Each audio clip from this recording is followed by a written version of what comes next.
Crested geckos are one of the most popular pet lizards in the world due to their hardiness, convenient size, and generally docile temperaments. But how do you care for one? Let's talk about it. First, you're going to need an enclosure. If you're getting a juvenile under about 20 grams or so, I recommend starting them out in a 12 by 12 by 12 inch terrarium. Many breeders provide hatchling kits to go with their babies, especially at reptile expos, and those are usually fine for getting a baby established, although they're not usually very compatible with optimal lighting and heating. If you do get a hatchling kit, make sure to use it as the breeder directs.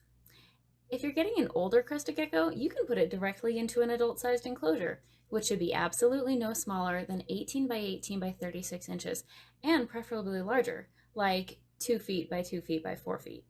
More space means that you can use bigger plants and bigger branches, which actually makes it a lot easier to decorate. It also gives your gecko more options for how it wants to spend its day and night. Can you keep more than one crested gecko in the same enclosure? This is a complex subject, but in brief, cohabitation is best avoided. If you want more crested geckos, and I get it, they can be addictive, get another enclosure. Crested geckos can technically live without UVB, but it's not best practice. Appropriate UVB lighting facilitates better hormonal balance, better digestion, a healthier metabolism, and can help prevent common health problems like metabolic bone disease and even respiratory infections. It's possible to provide UVB safely in a 12-inch tall enclosure, but certain adjustments need to be made.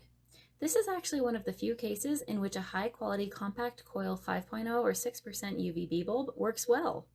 Use a reflective horizontal fixture to optimize the bulb's design. While the enclosure's mesh will block approximately 35% of the UVB, depending on your enclosure, you will still need a basking distance of about 4 inches to be safe. A 36 to 48 inch tall enclosure is less complicated. I recommend using a high-quality 7% T5SO UVB kit at a distance of 8 to 12 inches from the basking branch.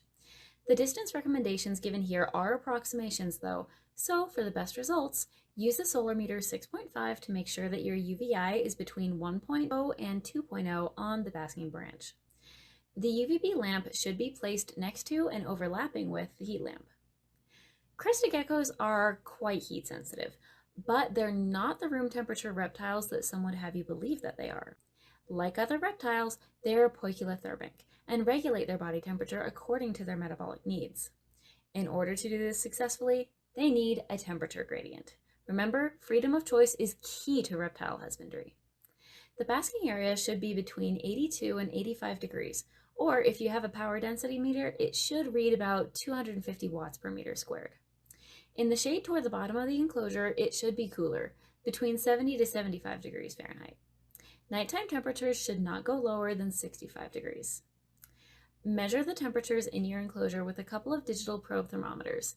It's easier to measure basking temps if you glue or wrap the probe around the basking branch. For heating a 12-inch tall grow-out enclosure, you need to be very, very careful. You'll need something very small but not very intense so you don't accidentally overheat the whole space. I recommend using a 40-watt mini basking spot lamp or similar in a nano dome fixture. For heating a 36 to 48-inch tall enclosure, you don't need to be nearly as worried about overheating. The key here is gentle heat with a wide spread. I've found that plain incandescent reptile bulbs work really well for this. Use the wattage that works best with your room temp and type of enclosure. 60 watts is probably a good starting point. Note here, however, that recommended wattages are approximate. If you need warmer, increase the wattage. If you need cooler, decrease the wattage. If your adult enclosure is too cool during the day, you may need an additional heat lamp. All lamps should be turned off at night. The moon is extremely dim, and any kind of light at night is likely to disturb your gecko's circadian rhythm. But don't worry, their eyes are very good at seeing in the dark. Crested geckos are a tropical species, so average daytime humidity should be between 60 to 80%, with a spike up to 100% at night. The easiest way to maintain this humidity is by misting, and using items within the enclosure that help hold on to moisture. Mist every night and again in the morning if needed. I prefer to use a pressure sprayer for this job with the nozzle adjusted to a fine mist. Misting is important not only for humidity reasons, but also for providing an additional source of drinking water. It's important to let the enclosure dry out a bit though between mistings in order to discourage mold and pathogen growth. A soggy enclosure is a recipe for trouble. If you're struggling with nighttime humidity in an adult-sized enclosure, you may want to consider installing a cool mist humidifier or reptile fogger to turn on and off over the course of the night. For best results, connect your humidifier to a humidistat.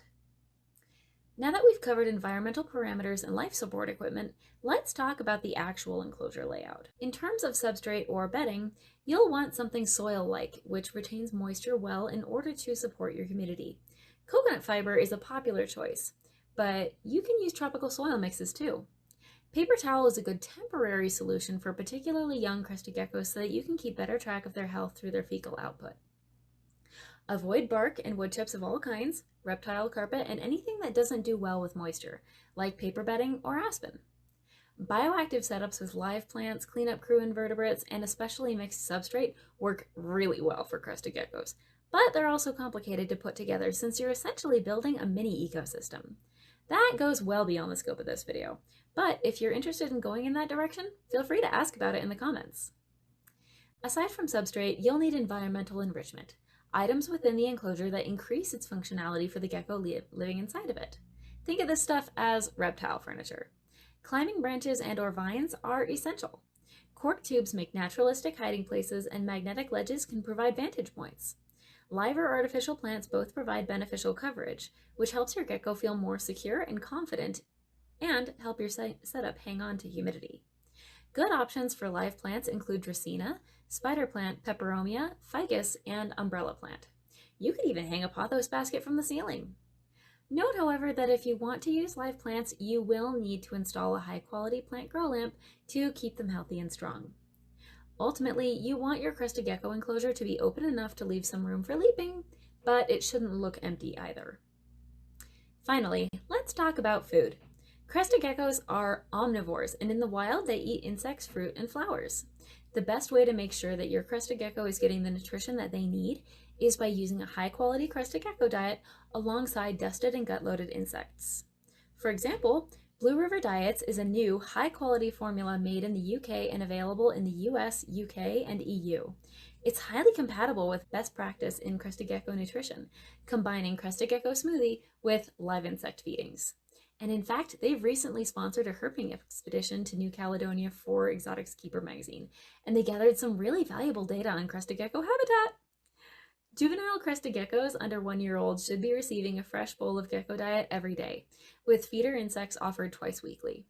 Older geckos should be offered gecko diet every 2 to 3 days depending on their body condition, with feeder insects offered once per week. Keep your pet's diet interesting by maintaining a rotation of at least 3 different flavors of gecko diet, as well as using different types of feeder insects.